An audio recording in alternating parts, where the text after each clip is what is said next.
Okay, let's talk about the future. Do you ever feel completely overwhelmed about having to choose just one major, one career path? If you're nodding your head right now, then stick with me. We're about to flip the script on what it means to be undecided and show you how it might just be your greatest hidden talent. Look, everyone tells you to pick a lane, right? To have a 5-year plan, a single, clear goal. But we're going to reframe that whole idea. What if all that uncertainty you're feeling isn't a problem to be solved? What if it's actually a superpower, one that the world frankly desperately needs right now? So, does your brain ever feel like it's got 100 tabs open? You're jumping from art to science, from tech to psychology, from business to social justice, and you see how they're all connected? Well, that feeling of being pulled in every direction, that's not a lack of focus. It's the exact opposite. It's a sign that you're thinking in a much more powerful way. Let's put a name to it, shall we? You're not unfocused. You're a systems thinker. It means that while everyone else is staring at one tree, you're the one who sees the entire interconnected forest. You just get instinctively that everything is part of a bigger network. And that ability, that skill to see the big picture, it's incredibly rare and valuable. In fact, there's an entire career built around it. And that career is called service design.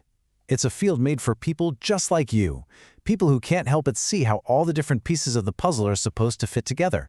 So what even is service design? Well, think of it as the art and science of making everyday experiences better. A service designer looks at everything, the people, the technology, the signs on the wall, the emails you get, and figures out how to make them all work together smoothly. They design the stuff you can see and touch, sure, but they also design the invisible processes, the stuff that happens behind the scenes to make it all just work. Here's a super simple way to think about it. Imagine getting your driver's license. That's a service, right? Is the website confusing? Are the forms impossible to understand? Is the person at the counter helpful?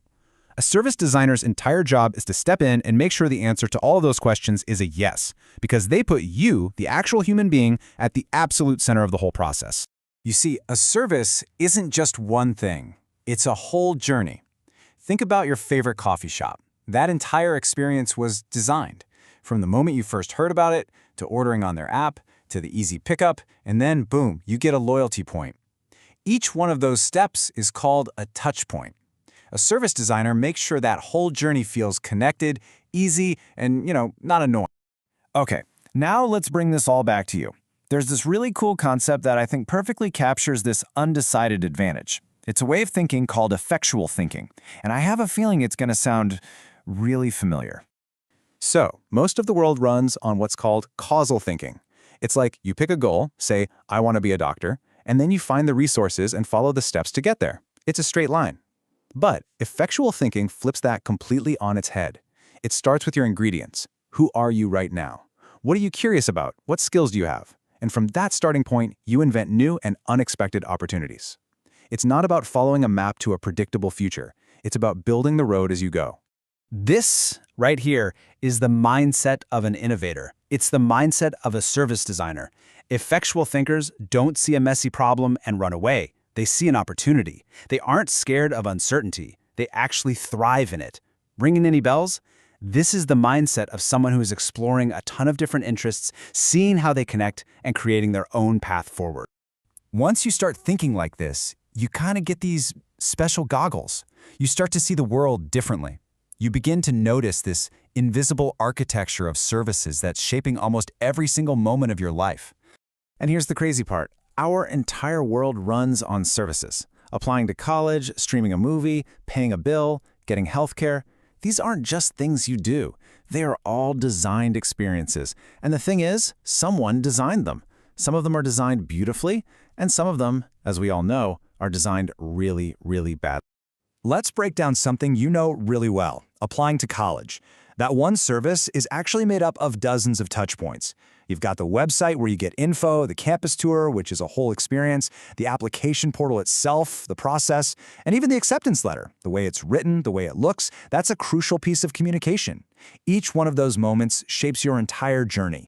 So, you can think of a service designer as being like an orchestra conductor. They don't play every single instrument, right? But they are the ones who make sure the violins, the drums, the website, the app, and the people all play together in perfect harmony. Their job is to create one single, seamless, and meaningful journey for the person going through. So why does any of this matter? Because this way of thinking, it doesn't just prepare you for a job. It prepares you to be an architect of a better, more thoughtful, more human-centered future. I mean, think about the world's biggest challenges. Healthcare, education, climate change. These aren't simple problems you can solve with a single product. No way. They are massive, complex systems problems. And they demand people who can think across different fields, who can see the whole web of relationships, and who can design solutions that create real, lasting value for people. Okay, let's bring it all home. That thing that maybe you were told was a weakness, your indecisiveness, your wide-ranging interests, that is the actual raw material for innovation. Your natural ability to be okay with uncertainty, to see the connections that everyone else misses, and to spot those frustrating broken problems everywhere. That isn't a flaw. That is the very foundation of a great service designer. Let's be real. We are all surrounded by broken systems and frustrating experiences that just make people's lives harder than they need to be. So the big question isn't, what major should I choose? The real question is this: who is going to step up and fix all of this? The answer could absolutely be you.